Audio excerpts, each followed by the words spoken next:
Hallelujah. स्वागत है दोस्तों आप सभी का हमारे इस YouTube चैनल पे। God bless you. आओ शुरू करते हैं परमेश्वर का वचन। आज हम पढ़ेंगे नीति वचन का अध्याय 11 और इन वचनों के द्वारा मेरा प्रभु यीशु मसीह आप सभी को आशीष दे। हालेलुया। छल के तराजू से यहोवा को घृणा आती है, परंतु वह पूरे बटखरे से प्रसन्न होता है। जब अभिमान होता तब अपमान भी होता है, परंतु नम्र लोगों में बुद्धि होती है। हालेलुया। सीधे लोग अपनी खराई से अगुवाई पाते हैं, परंतु विश्वासघाती अपने कपट से नष्ट होते हैं। कोप के दिन धन से तो कुछ लाभ नहीं होता, परंतु धर्म मृत्यु से भी बचाता है। खरे मनुष्य का मार्ग धर्म के कारण सीधा होता है, परंतु दुष्ट अपनी दुष्टता के कारण गिर जाता है। सीधे लोगों का बचाव उनके धर्म के कारण होता है, परंतु विश्वासघाती लोग अपनी ही दुष्टता में फंसते हैं। जब दुष्ट मरता तब उसकी आशा टूट जाती है और अधर्मी की आशा व्यर्थ होती है। धर्मी विपत्ति से छूट जाता है, परंतु दुष्ट उसी विपत्ति में पड़ जाता है। भक्तहीन जन अपने पड़ोसी को अपने मुंह की बात से बिगाड़ता है, परंतु धर्मी लोग ज्ञान के द्वारा बचते हैं। जब धर्मियों का कल्याण होता है तब नगर के लोग प्रसन्न होते हैं, परंतु जब दुष्ट नष्ट होते तब जय जयकार होता है। सीधे लोग के आशीर्वाद से नगर की बढ़ती होती है, परंतु दुष्टों के मुंह की बात से वह ढाया जाता है। जो अपने पड़ोसी को तुच्छ जानता है वह निर्बुद्धि है, परंतु समझदार पुरुष चुपचाप रहता है। जो लुतराई करता फिरता वह भेद प्रकट करता है, परंतु विश्वास योग्य मनुष्य बात को छिपा रखता है। जहां बुद्धि की युक्ति नहीं वहां प्रजा विपत्ति में पड़ती है, परंतु संपत्ति देने वालों की बहुतायत के कारण बचाव होता है। जो परदेशी का उत्तरदायी होता है वह बड़ा दुख उठाता है, परंतु जो जमानत लेने से घृणा करता है निडर रहता है।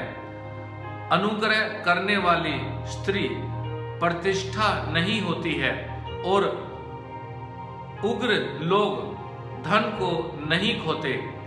कृपालु मनुष्य अपना ही भला करता है, परंतु जो क्रूर है वह अपनी ही देह को दुख देता है। दुष्ट मिथ्या कमाई कमाता है, परंतु जो धर्म का बीज बोता उसको निश्चय फल मिलता है। जो धर्म में दृढ़ रहता वह जीवन पाता है, परंतु जो बुराई का पीछा करता वह मृत्यु का कोर हो जाता है। जो मन के टेढ़े हैं उनसे यहोवा को घृणा आती है, परंतु वह खरी चाल वालों से प्रसन्न रहता है। मैं दृढ़ता में साथ कहता हूँ, बुरा मनुष्य निर्दोष न ठहरेगा, परंतु धर्मी का वंश बचाया जाएगा।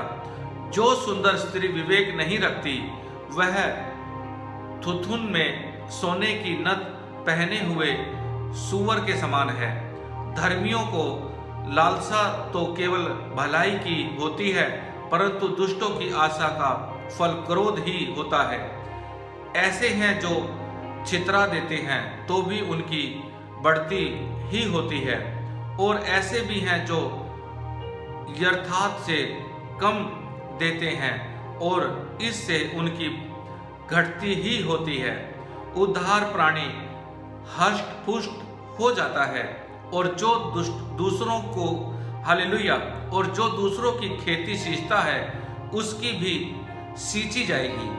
जो अपना अनाज रख छोड़ता है उसको लोग शाप देते हैं, परंतु जो उसे बेच देता है उसको आशीर्वाद दिया जाता है। जो यत्न से भलाई करता है वह दूसरों की प्रशंसा खोजता है, परंतु जो दूसरे की बुराई का खोजी होता है उसी पर बुराई आ पड़ती है।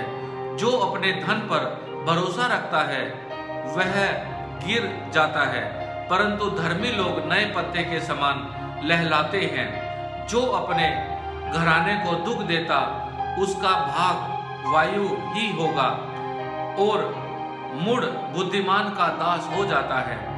धर्मी का प्रतिफल जीवन का वृक्ष होता है और बुद्धिमान मनुष्य लोगों के मन को मोह लेता है। देख, धर्मी को पृथ्वी पर फल मिलेगा तो निश्चय है कि दुष्ट और पापी को भी मिलेगा। आमीन, हालेलुया। दोस्तों, अभी जो हमने पढ़ा वो नीति वचन का अध्याय 11 है और इन वचनों के द्वारा मेरा प्रभु यीशु मसीह आप सभी को आशीष दे। God bless you. और दोस्तों, जो हमने वचन पढ़ा है, इन वचनों के द्वारा आपका पूरा परिवार रोशनी में हो और मेरे परमेश्वर का हाथ सदा आपके ऊपर, आपके परिवार के ऊपर, आपके बिजनेस के ऊपर सदा बना रहे। In the name of Jesus, God bless you, hallelujah. In the name of Jesus, God bless you.